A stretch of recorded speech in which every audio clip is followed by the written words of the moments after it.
Magandang araw mga bata. Para sa ating unang araw, wastong pakikipag kaibigan. Ano ang ginagawa ng mga bata? May kaibigan ka ba? Ano ang ginagawa ninyo?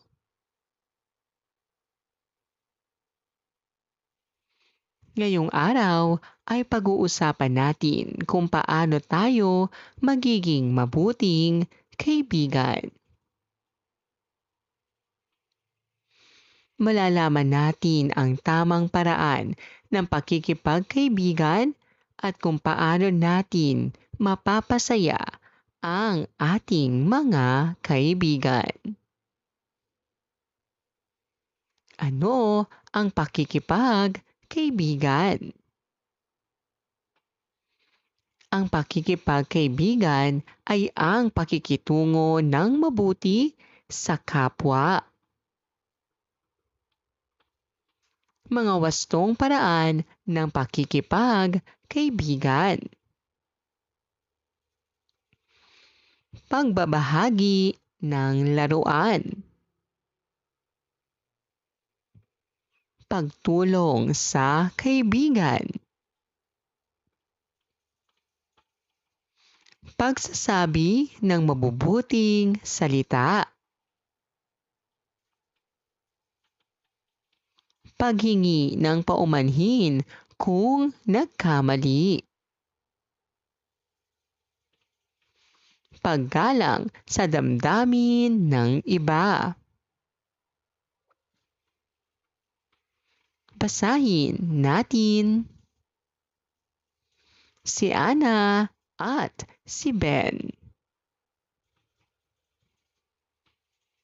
Si Ana at si Ben ay magkaibigan. Isang araw, may dala si Ana na bagong laruan. Gusto rin itong hiramin ni Ben. Sa halip na mag-away, sinabi ni Ana, "Halika, maglaro tayo ng sabay." Natuwa si Ben at nagpasalamat. Habang naglalaro, natumba si Ben. Tinulungan siya ni Ana at tinanong kung ayos lang siya. Dahil sa kabutihan ni Ana, lalo silang naging mabuting magkaibigan. Sino ang magkaibigan sa kwento? Ano ang dala ni Ana? Ano ang ginawa ni Ana nang gustong humiram ni Ben?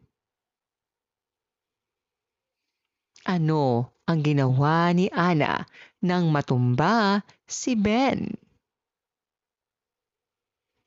Bakit sila naging mabuting magkaibigan? Gawing wagi o gawing mali? Sabihin ang gawing wagi kung ang pahayag ay tama at gawing mali kung hindi. Nagbabahagi ng laruan. Nanunulak ng kaibigan. Tinutulungan ang kaibigan. Nang aaway ng iba. Nagsasabi ng salamat. Ano ang gagawin mo? Sabihin ang iyong gagawin sa bawat sitwasyon. Unang sitwasyon, nahulog ang laruan ng iyong kaibigan. Ikalawang sitwasyon, may bagong kaklaseng dumating. Ikatlong sitwasyon. May kaibigan kang umiiyak. Ikaapat na sitwasyon. Gusto ninyo parehas ng iisang laruan. Ikalimang sitwasyon. Nakasakit ka ng damdamin ng iyong kaibigan. Ang mabuting kaibigan ay mabait, matulungin, at marunong magbahagi. Dapat nating igalang at tulungan ang ating mga kaibigan upang maging masaya ang samahan. Gawin natin. Gumuhit ng buong puso kung wasto ang pahayag at biyak na puso kung hindi.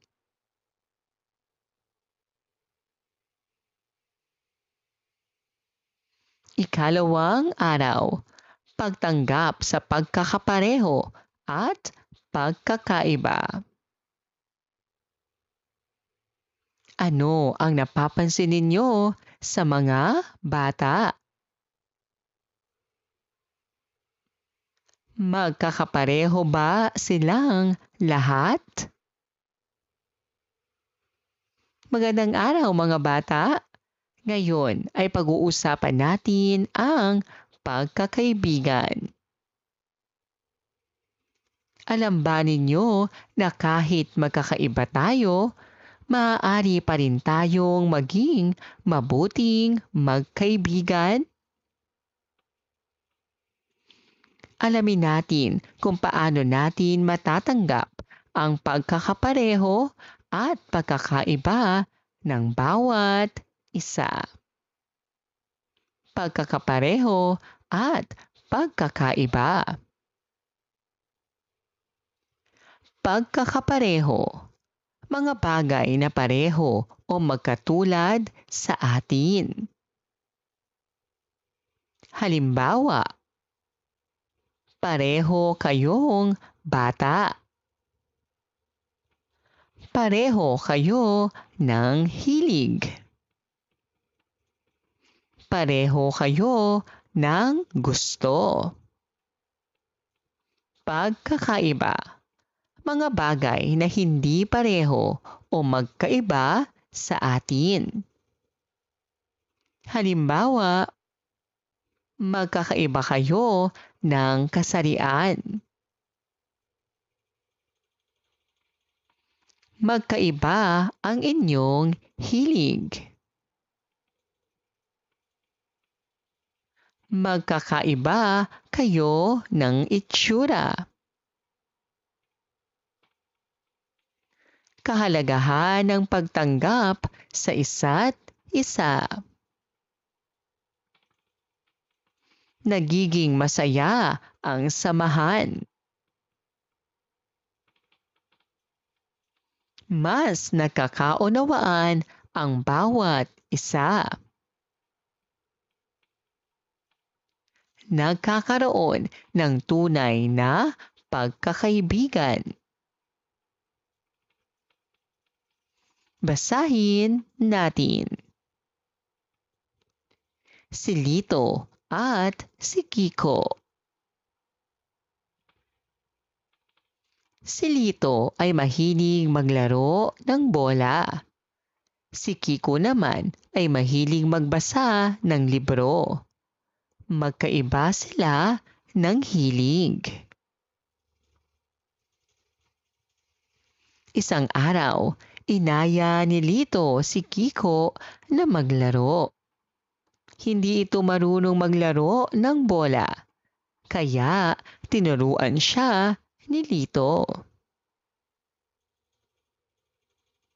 Kinabukasan, tinuruan naman ni Kiko si Lito na magbasa ng kwento. Natutunan nila na kahit magkaiba sila, maaari pa rin silang maging mabuting magkaibigan. Sino ang mga tauhan sa kwento? Ano ang hilig ni Lito? Ano ang hilig ni Kiko? Ano ang ginawa nila sa isa't isa? Ano ang natutunan nila? Ano ang gagawin mo? Sabihin ang iyong gagawin sa bawat sitwasyon. Unang sitwasyon, may kaklase kang iba ang wika. Ikalawang sitwasyon, may kaibigan kang mahiyain. Ikatlong sitwasyon, may bagong kaklase na kakaiba ang ugali. Ikaapat na sitwasyon, iba ang gustong laruin ng iyong kaibigan. Ikalimang sitwasyon, hindi marunong maglaro ang kaibigan. Ang tunay na kaibigan ay tumatanggap ng pagkakapareho at pagkakaiba. Dapat tayong maging mabait, maunawain at magalang sa ating kapwa. Gawin natin. Piliin ang tamang sagot. Ano ang dapat gawin sa kaibigang iba sa'yo? Kapag magkaiba kayo ng gusto, dapat ay isang mabuting asal ang maging.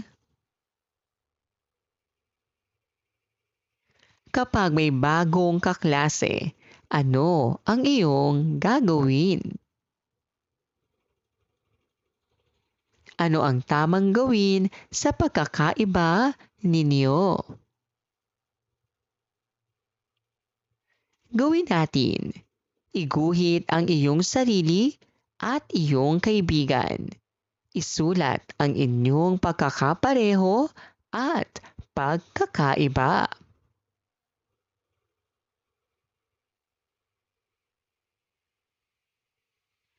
Ikatlong araw, wastong paraan ng pagkakaibigan. Thumbs up o thumbs down. Mag-thumbs up kung ang sitwasyon ay tama at thumbs down kung hindi. Dapat maging magalang sa kaibigan. Mabuti ang mang-asar. Dapat unawain ang mahiyain.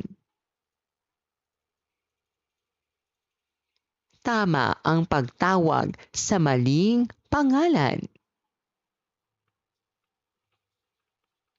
Dapat laging magpasalamat. Magandang araw mga bata! Ngayon ay matututuhan natin kung paano maging mabuting kaibigan. Sa pamamagitan ng tamang pananalita, pag-unawa at paggalang sa isa't isa. Basahin natin. Ang magalang na magkaibigan. Si Mia at si Carlo ay magkaibigan. Si Mia ay masigla, habang si Carlo naman ay mahiyain. Isang araw, may laro ang kanilang klase. Hindi agad sumali si Carlo dahil nahihiya siya. Lumapit si Mia at sinabi, "Carlo, gusto mo bang sumali? Sasamahan kita."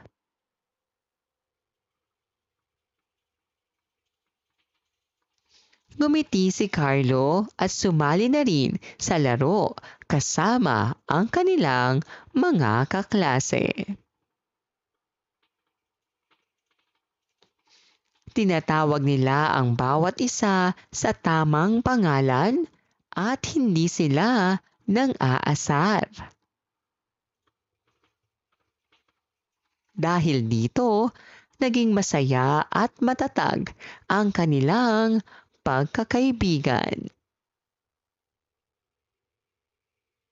Sino ang magkaibigan sa kwento? Ano ang ugali ni Mia? Ano ang ugali ni Carlo? Paano tinulungan ni Mia si Carlo?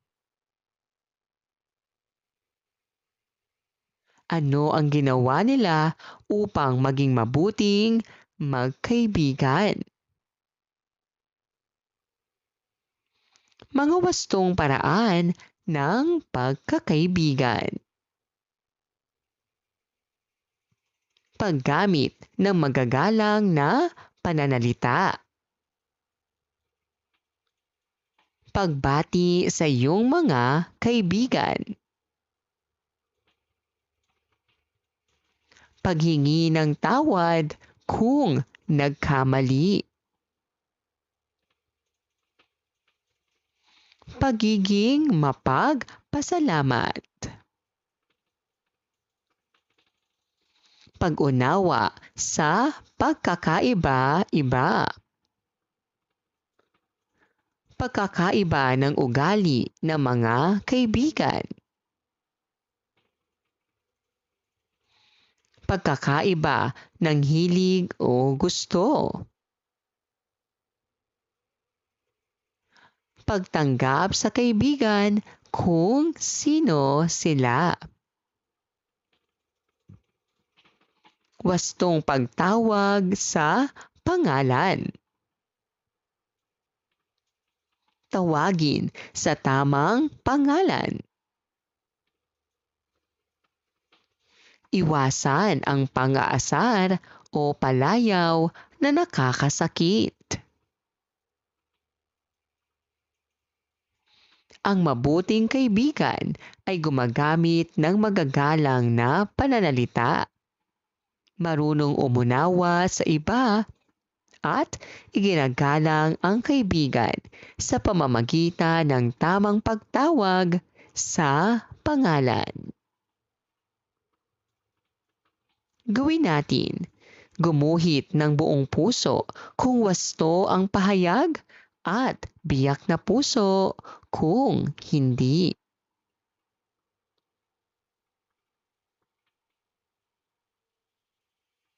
Ika-4 na araw. Pagiging totoo at mabuting pakikipag-ugnayan. Gawing wagi o gawing mali. Sabihin ang gawing wagi kung ang pahayag ay wasto at gawing mali kung hindi. Dapat magsabi ng totoo. Mabuti ang magsinungaling. Dapat humingi ng paumanhin. Iwasan ang kaibigan kapag may problema. Mahalaga ang katapatan. Magandang araw mga bata! Ngayon ay pag-aaralan natin kung paano maging totoo at mabuting kaibigan. Malalaman natin kung paano tayo makikipag-ugnayan sa iba ng may katapatan at kabutihan.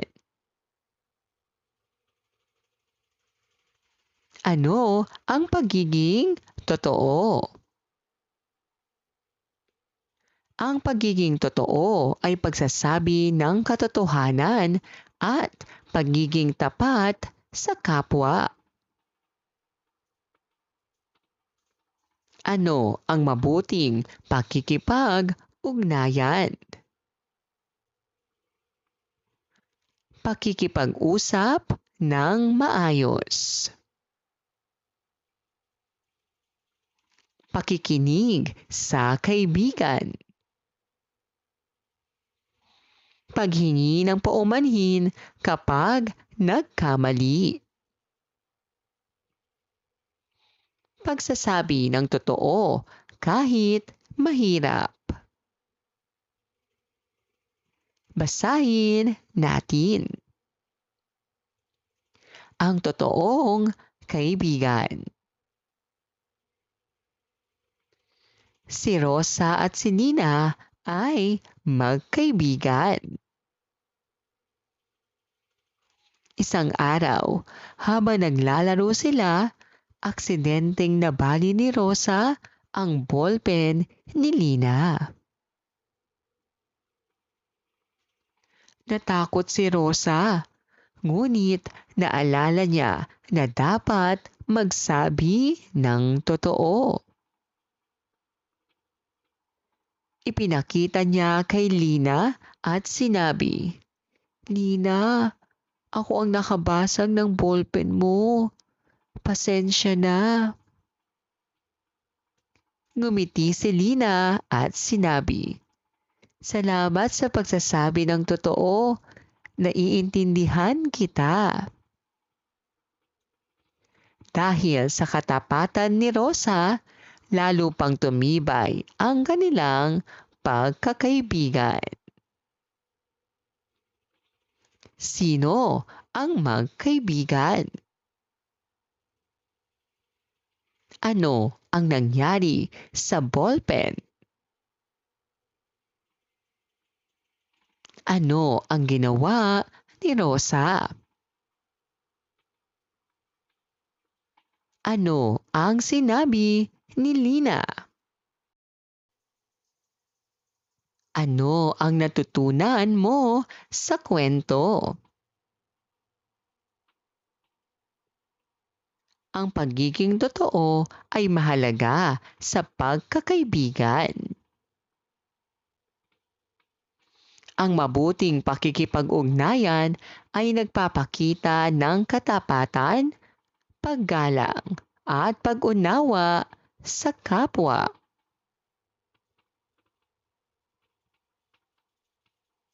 Gawin natin. Piliin ang tamang sagot. Ano ang dapat gawin kapag nagkamali? Ang isang mabuting kaibigan ay kapag may nasira ka, ano ang iyong gagawin? Ano ang tamang pakikipag-ugnayan? Ang katapatan ay maraming salamat po sa inyong panonood at pakikinig. Hanggang sa muling pag-aaral ng asignaturang GMRC. Paalam!